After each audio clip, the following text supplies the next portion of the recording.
warahmatullahi wabarakatuh. Nama saya Ahmad Zikri bin Anan dari kumpulan 1 Hubungan Etnik. Pada hari ini, kumpulan 1 akan membentangkan tugasan berkumpulan kami, iaitu kesan pandemik COVID-19 dalam konteks keagamaan di Malaysia. Seperti yang kita tahu, beberapa buah negara telah melaksanakan lockdown sebagai langkah untuk mencegah wabak coronavirus ini.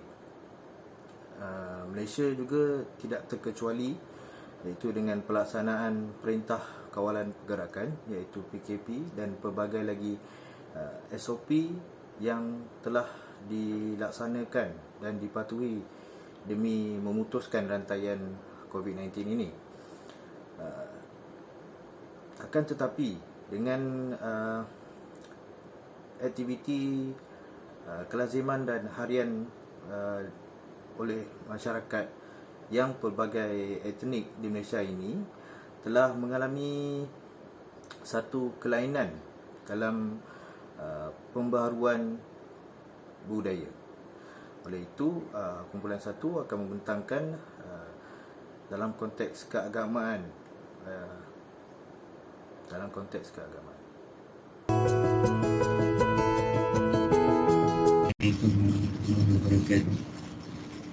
Pada bahagian ini kita akan membincangkan tentang agama Islam.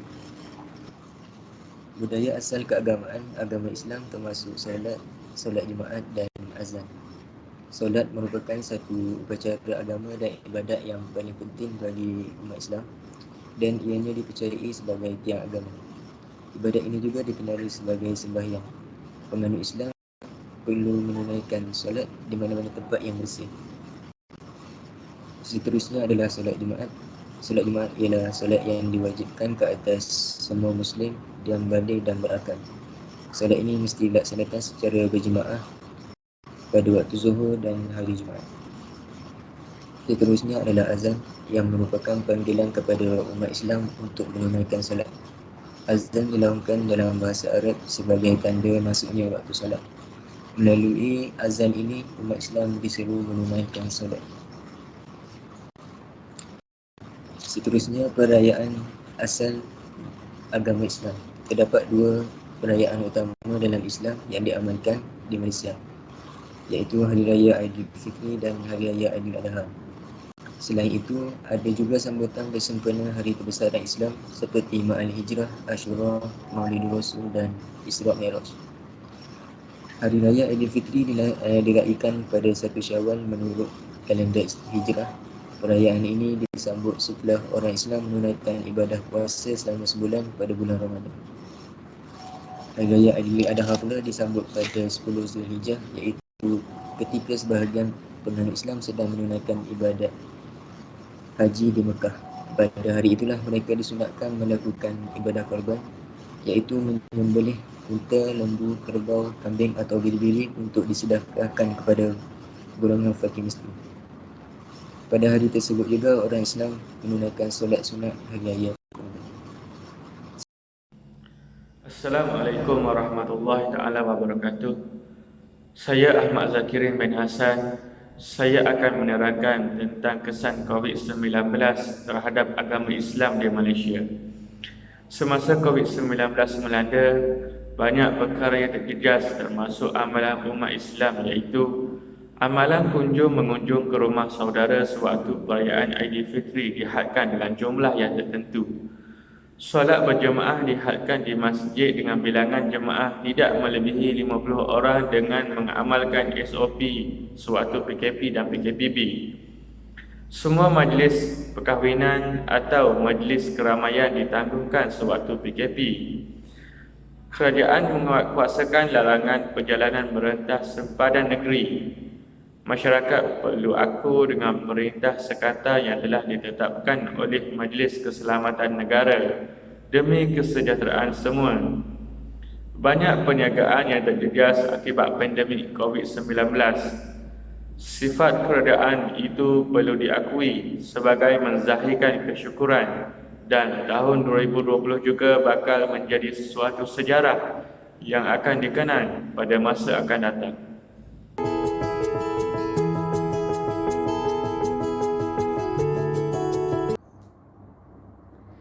budaya asal bagi agama di Malaysia. Masyarakat beragama Kristian tidak terikat dengan identifikasi etnik tertentu di Malaysia. Majoriti penganut Kristian terdiri daripada kelompok etnik Cina dan India serta Bumi Putera, Sabah dan Sarawak. Penganut Kristian lazimnya berkumpul di gereja pada hari Ahad untuk melaksanakan upacara keagamaan. Antara amalan yang diamalkan oleh agama ini adalah upacara pembaptisan. Upacara ini untuk meraihkan kelahiran atau kemasukan seseorang dalam agama Kristian. Selepas menjalani upacara pembaptisan ini, seseorang itu akan memulakan kehidupan baru tanpa dosa. Selain itu, upacara Eucharis iaitu perhimpunan suci atau makan malam terakhir yang menghidangkan roti serta wain sebagai tanda perpaduan antara penganut Kristian dan Yesus. Terdapat 3 perayaan asal bagi agama Kristian. Yang pertama, Christmas di Malaysia, 25 Disember telah dijadikan hari cuti umum sebagai menghormati perayaan ini. Antara aktiviti tradisi yang menyambut sambutan Christmas ialah bertukar-tukar hadiah, menghias pokok Christmas, menghadiri aktiviti gereja, makan beramai-ramai dan menziarahi keluarga serta sahabat karib. Yang kedua, Easter disambut dengan pemberian hadiah berbentuk telur yang melambangkan kegembiraan. Yang terakhir ialah Good Friday, disambut pada hari Jumaat sebelum Easter bagi memperingati hari Yesus disalib. Antara perkara yang menjadi isu semasa wabak COVID-19 adalah sambutan Krismas yang ketat. Perayaan Krismas yang disambut semasa wabak COVID-19 adalah tertaluk kepada standard operasi prosedur yang ditetapkan. Umat Kristian yang tinggal di kawasan Perintah Kawalan Diperketatkan iaitu PKPD, mereka tidak dibenarkan untuk membuat penganjuran rumah terbuka dan aktiviti nyanyian carol. Perkara ini telah diwartakan oleh Menteri Kanan Kluster Keselamatan iaitu Datuk Seri Ismail Sabri Yaakob. Namun bagi penganut Kristian yang menetap di kawasan PKBB dan PKPP, mereka dibenarkan untuk mengunjungi gereja masing-masing sempena perayaan Krismas. Hal ini perlu diikuti dengan standard operasi prosedur sebagai langkah penjagaan mencegah wabak berjangkit COVID-19. Antara langkah penjagaan yang dimaksudkan adalah pematuhan penjarakan fizikal, jumlah tetamu maksimal dibenarkan dalam keluasan persegi kediaman, kaunter saringan kesihatan pengunjung di pintu masuk, wajib memeriksa suhu badan dan saringan gejala, waktu terhad bagi upacara sembahyang dan diselangi dengan operasi sanitasi. Tinjauan bernama di Selangor mendapati penganut Kristian mula tiba di Church of Our Lady of Lords, Klang sejak 8 pagi untuk bersembahyang sekitar 15 minit dan kemudian terus pulang ke kediaman masing-masing. Pada gereja berkenaan, Frederick Joseph ketika ditemui berkata sambutan hari Krismas di gereja itu tidak semeriah seperti tahun sebelumnya.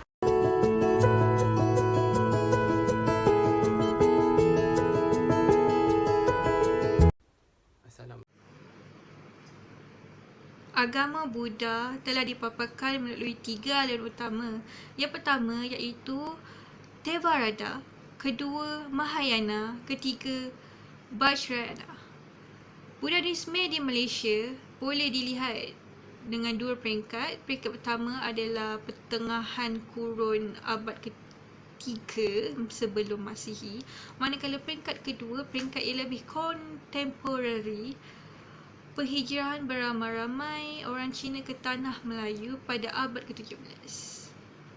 Antara perayaan yang disambut oleh orang yang beragama Buddha adalah Tahun Baru Cina, di mana ahli keluarga yang jauh akan balik pulang ke kampung untuk meraihkan bersama-sama.